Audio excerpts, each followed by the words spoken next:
How come police know that in this house they sell nyaupe, they sell drugs, and police don't do anything? It is because police are working with criminals to transport the drugs. Because once a house is identified as selling drugs, the police must put a trap, use one of the good customers of that house to go and persuade this person to go and buy drugs.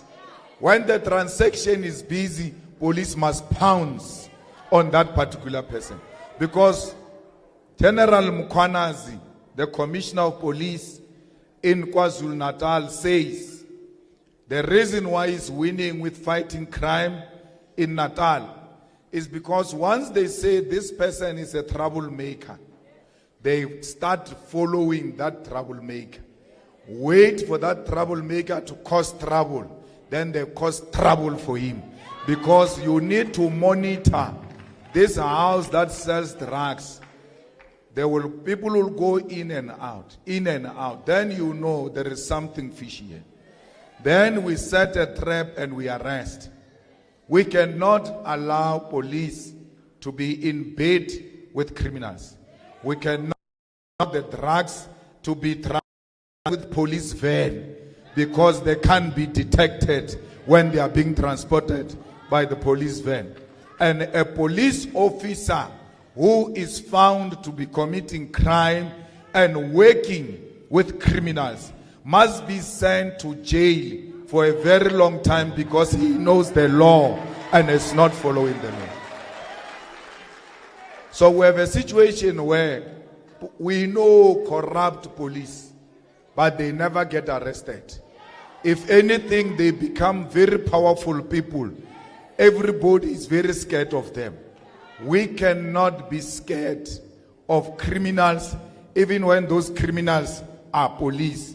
Because people say Nigerians have taken business of drugs and prostitution. We don't want business of drugs. What do we do with drugs? We don't care whether you are a Nigerian or South African. When you bring drugs, it's a criminal activity and you must be treated as such. You must be treated as a criminal.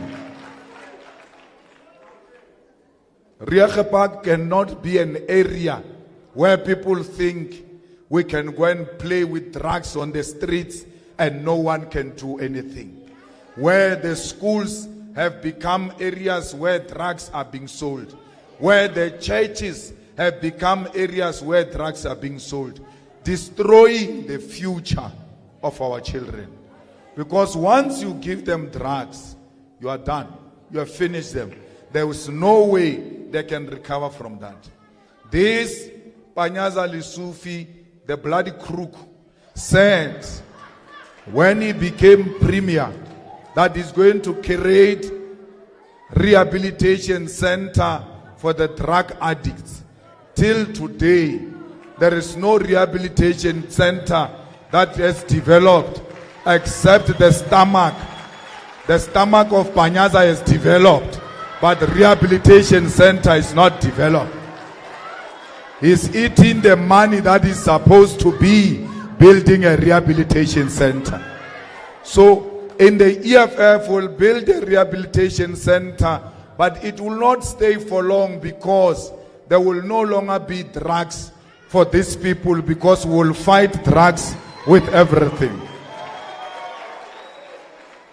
We want Cape Flats everywhere to be drug-free and crime-free. We need to go on a massive rate when we take over power and search all the houses in South Africa with police and soldiers to look for guns, because there are a lot of guns in these houses, and these guns are not even licensed. How come we don't have a national rating day where you are just sitting in Riage Park and then police are just coming in every house? They say we are searching this house today. And imagine how many illegal firearms we can bring. The people are killing each other in the Cape Flats because the guns are just available here. They are easily available. There must be war declared on guns. And that no illegal firearm must be found in any house or on anyone, because this is what causes instability and threatens the peace in South Africa. The other thing that threatens the peace in South Africa is jobs. Because Mkhwanazi Sufi again said he's going to give you 400,000 jobs. Nothing. You borrow money from here to go and submit your CV. When you arrive there, they are not there. That time you even borrowed money to go to that place. So you must not allow these fools to play with you. On the 29th of May, you must punish them for having promised you jobs and did not give you a single job. Comrades and fighters, it's not true that Zimbabweans and Nigerians and foreigners are taking your jobs. Let me tell you, if you want to know their jobs, you look at one thing only. You look at the economy if it's growing. The South African economy is not growing. So even if we chase away Zimbabweans and everyone, you will still not get a job. Because jobs are created by a growing economy. So you don't say we don't have jobs because they are Zimbabweans. Look at whether the economy is growing. Because the growing economy means the business is doing business. And when they do business, they will need labor force to come and help them do business. So the South African economy is stagnant.